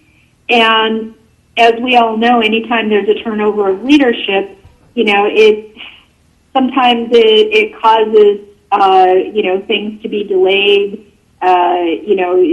Progress kind of comes to a halt, if you will. Not to a halt, but it slows down anyway. And so those are quote unquote the excuses that I will make for Public Works. I will also say that it is very, very normal. In most cities, we all of us finance people, we all kind of, have the same issue where we see a funded CIP program, of many, many, many millions of dollars, and yet such a small percentage of it is spent each year. And then they add more to it, and then another small percentage is spent. That's very common across all cities. I'm not saying that it's wrong or right. I'm just saying that Santa Ana is not unusual.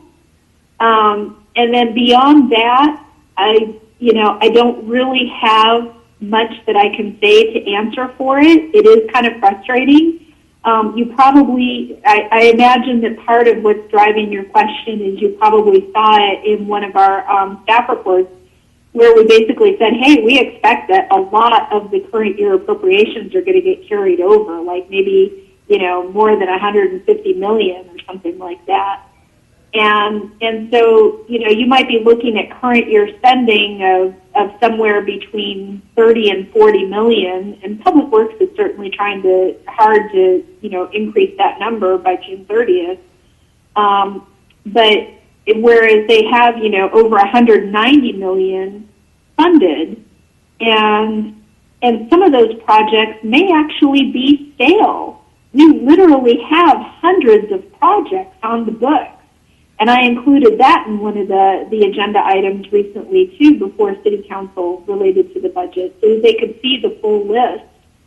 because I know that Councilmember Solorio had kind of brought up this concept of, you know, maybe there's some projects that are on the books that we really haven't been working on, and if we could, if we might take a look at those and decide that we would rather do something else than that thing that was approved 7, 8, 9 years ago, we should take a look at that.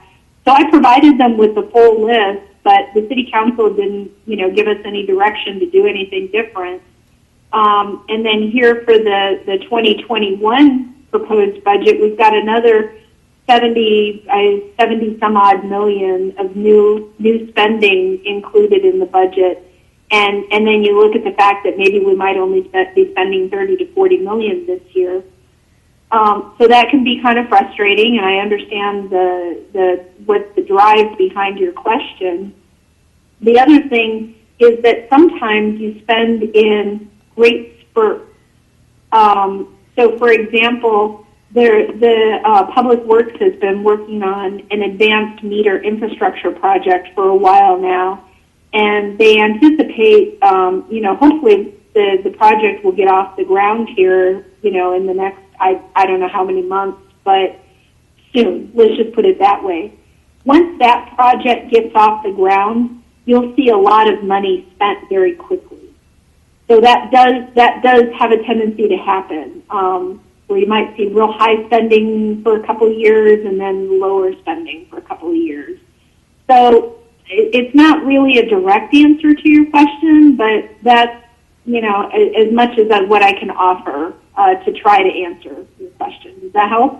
Yeah, you know, I think that helps a lot, and you know, hopefully council members, you know, maybe review these meetings, and you know, I think the takeaway, you know, especially from what I just heard you say, what I'm hearing others say, is that, you know, especially on these old scale projects, when we know that Public Works is in dire need of funding to be able to do some just basic road type stuff out there, that you know, hopefully maybe council, maybe the nudging of those at Public Works possibly even would look at some of those scale projects that are, you know, have some flexibility and funding to be able to redirect those to projects that would you know provide for you know what the residents are desiring, which are some nice streets. So that's my pitch to the council if they are listening. Thank you.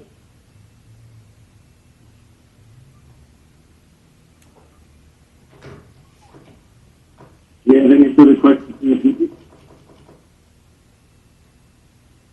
Before we move on, and because I think we're pretty much done, you know, in terms of presenting on Tuesday, I'm not sure if procedurally if this is how this happens, Executive Director Downs, but you know, as Chair Carpenter has alluded, we previously had voted to allow Commissioner Leo to present, and so I mean I would make the motion to continue with that line of thinking, if this is procedurally the right way to do that.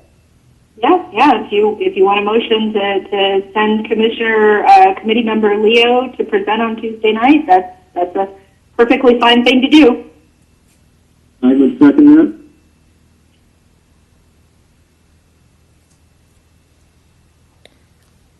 Okay. Do you want us to call the roll? I would like to know if Commissioner Leo is still amenable to that, and then I'd like to call the vote if he is.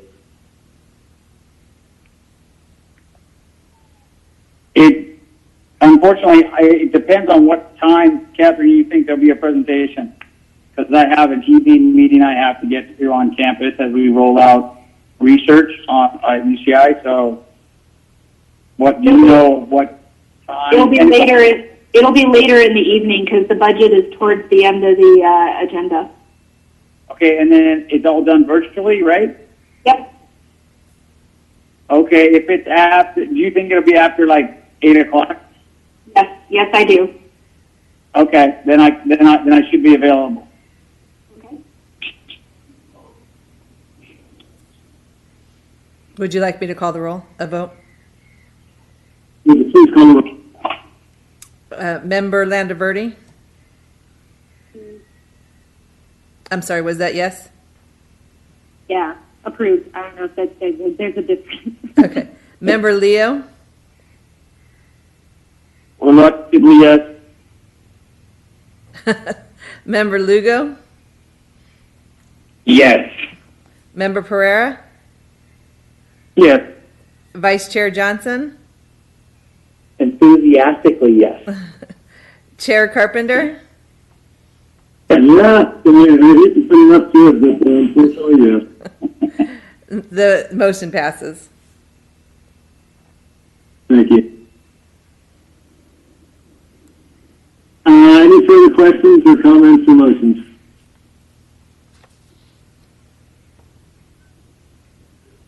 Well, it sounds like that's the end of our business calendar, and now we will take public comments for items not on the agenda. Do we have any public comments, Steph? We do have some in attendance, so persons wishing to provide a comment on agenda items, call 669-900-9128, meeting ID 315-965-149 pound at the beginning of the item. Oh wait, I'm sorry. Am I reading the right part? I'm sorry. Is there anybody on the line that wishes to speak? Did anybody raise their hand? This is for non-agenda items, correct? Yes, non-agenda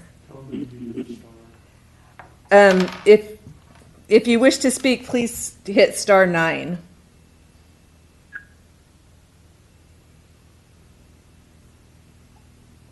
We do not have anybody that's raised their hand. So we can move forward, Chair. Thank you. Okay, does the staff have any additional comments to make? Yeah, I have two sets of comments. So I know that some of you have had some questions about committee appointments. I did recently remind the city clerk that Councilmember Becerra has not made his appointment yet to the committee. That was, even though I had reminded her a couple times before, that wasn't on her radar screen. So she said that she would reach out to him again and ask for that appointment. So for what that's worth. Basically, the way it works here at the City of Santa Ana is that, as you know, each committee member is appointed by a city council member for your ward. And the way it works is that a committee member who is appointed by an outgoing council member will continue to serve until a replacement appointment is made by the incoming council member. And we did receive information that our newest council member, Mendoza, will be appointing a replacement for Ward 6 on Tuesday. So unfortunately, I believe that this is going to end up, being Chair Carpenter's last meeting with the committee, because the Councilmember Mendoza's will appoint her replacement on Tuesday.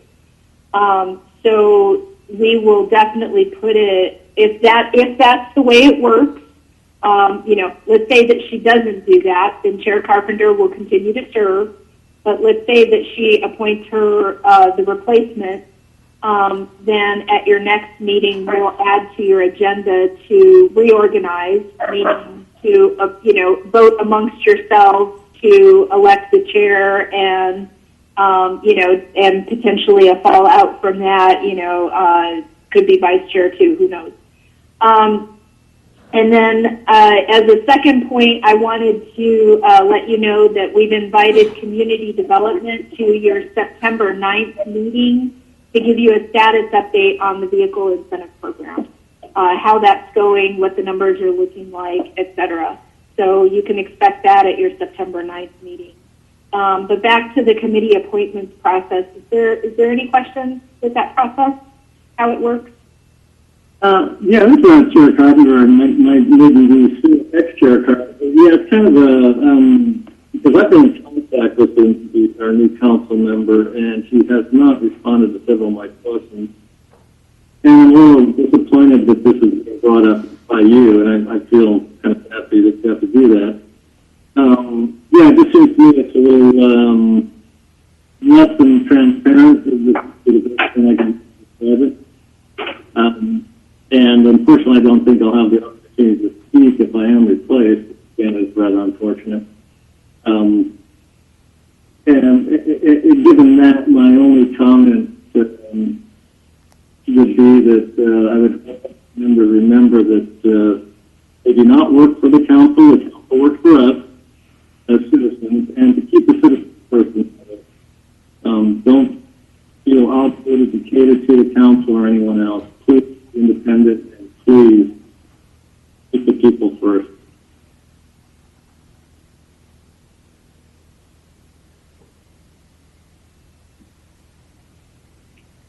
And I have no further staff comments. But Chair Carpenter, if this is our last meeting together, I do want to thank you. It's been a pleasure working with you, and it's obvious that you care. And I hope that everybody else can see that too. And we certainly appreciate what you've done. Well, thank you. I appreciate that. I hope this, and I'm reluctant to even say this, but I feel obligated to. I hope this is not a political decision, because I do not see eye to eye with the new council member on several issues, and I think that's really just more of a political issue. Hopefully I'm not replaced, but my gut is saying otherwise. But again, to the members that remain, if that happens, I do like to please, again, keep the people first, forget the politics, do what's right, and keep the people first. And with that, do you have any final comments, committee members, before we adjourn the meeting? And I'll go down to Linda Pereira. Hi, Chair Carpenter. I want to say I appreciate your leadership and for committing your work, but also ensuring that Santana represents priorities are represented in this committee. So, again, for my part, thank you for all you do. And I'm pretty sure this is not the last time we're going to hear from you. So thank you. Thank you. I appreciate that. Member Landaveri. Sorry, I was trying to mute this. Yeah, just wanted to say thank you too. I mean, hopefully, fingers crossed, this isn't our last meeting together, but I mean, if it is, then thank you for all the hard work you've put in. I know just exactly how Catherine said, I would see the passion that you have here and what you want to do. So definitely hoping that it's not our last time, but thank you for everything. Oh, thank you. I appreciate that. Member Lugo. Hey, Chair Carpenter, I just wanted to say I will keep your word, and I want to thank you for your service. It's been a pleasure, and I look forward to working with you in the future. Thank you. I appreciate that. Member Leo. Well, it's sad to see that the elder statesman may leave us. I know that you care deeply about this city. I know you will not stop being engaged no matter what happens. And look forward to keeping up the fight as we try to move this city forward as we have for many years in the past. Thank you. I appreciate that. And certainly, Vice Chair Johnson. Hi, sorry about that. Yeah, I'm going to echo everything and maybe add a couple more things. That I just want to thank Chair Carpenter also for his service to the residents of the city. It's been a pleasure to work with through this process over the past year. I think we can all agree that this committee is a time-consuming one and one that takes a lot of energy. And so I appreciate the time that you have devoted to it on behalf of the residents. I'd like to remind you that even if you're not on this committee come Tuesday, that you still have a voice as a resident. I mean, we're all residents here, and to still be involved and hold us accountable if we start losing our path a little bit and attend not only these meetings but other ones. And I just it brings me hope that all of us residents want the same thing, which is the best thing for our city. And we may have different ideas about what that is, but it's, we keep our eyes on that goal. I think we're going to move in the right direction. So again, I want to thank Chair Carpenter for that. With that, I have one other maybe future agenda type item for Director Downs, and that maybe and this probably be of interest just because of questions that I kind of gleaned from Commissioner Pereira. But in terms of the Youth Commission and the funding for that particular, or the funds for the youth, and kind of if we can maybe get some sort of update on that, and especially as it relates to money that is being allocated from the cannabis revenue and that is specifically dedicated towards our youth, and whether we're spending that money or not. So just a future maybe agenda item for